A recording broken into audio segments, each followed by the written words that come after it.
तेनालीराम बना जटाधारी सन्यासी। विजयनगर राज्य के राजा कृष्णदेवराय के मन में एक दिन बड़ा सा शिवालय बनाने की इच्छा जागी। इस सोच के साथ उन्होंने अपने खास मंत्रियों को बुलाया और उन्हें शिवालय के लिए एक अच्छी सी जगह ढूंढने को कहा। कुछ ही दिनों में एक अच्छी सी जगह को शिवालय के लिए सभी ने चुन लिया। राजा ने भी उस जगह को पसंद किया और वहां काम शुरू करने की इजाजत दे दी। मंदिर बनाने का पूरा जिम्मा राजा ने एक मंत्री को सौंप दिया। वो अपने साथ कुछ लोगों को लेकर उस जगह की साफ सफाई करवाने लगा। तभी वहां खुदाई के दौरान शंकर देव की एक सोने की मूर्ति मिली। सोने की मूर्ति देखकर मंत्री के मन में लालच आ गया और उसने लोगों को कहकर उस मूर्ति को अपने घर में रखवा दिया। साफ सफाई करने वालों में से कुछ लोग तेनालीराम के खास थे। उन्होंने सोने की मूर्ति और मंत्री के लालच के बारे में तेनाली को बता दिया। इन सारी बातों का पता चलने के बाद भी तेनालीराम ने कुछ नहीं किया। वो सही वक्त का इंतजार करते रहे।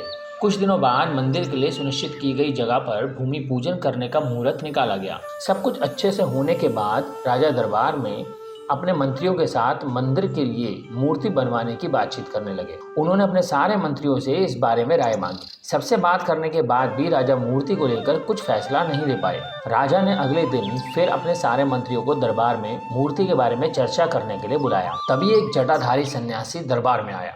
सन्यासी को देखकर सबने उन्हें आदर पूर्वक बैठने के लिए कहा। एक आसन पर बैठकर जटाधारी सन्यासी ने राजा से कहा कि मुझे स्वयं महादेव ने यहाँ भेजा है। मैं जानता हूँ कि आप लोग शिव मंदिर बनाने की सोच रहे हैं और वहाँ स्थापित करने के लिए मूर्ति कैसी हो उस पर चर्चा हो रही है। इसी वजह से मैं यहाँ आया हूँ। राजा कृष्णदेव ने आश्चर्य से कहा कि खुद भगवान शिव ने आपको भेजा है।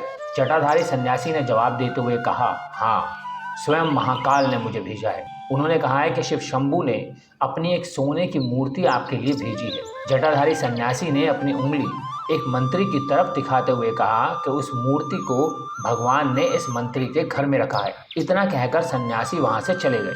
सन्यासी की बात सुनकर वो मंत्री डर के मारे कांप रहा था।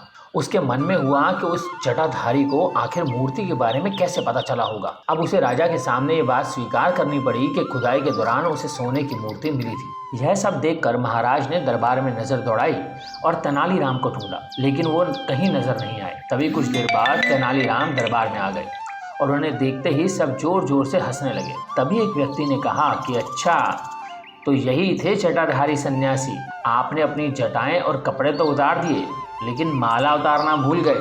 सबको हंसता देख महाराज भी मुस्कुराने लगे और तेनालीराम की तारीफ करते हुए मंदिर का काम करवाने की जिम्मेदारी उनके कंधों पर सौंप दी। तो दोस्तों, कैसी लगी ये कहानी और ये कहानी हमें क्या सिखाती है? इस कहानी से हमें ये सीख मिलती है कि लालच करना गलत बात है। हमेशा सरल और अपने अच्छे मन से कार्य करना चाहिए।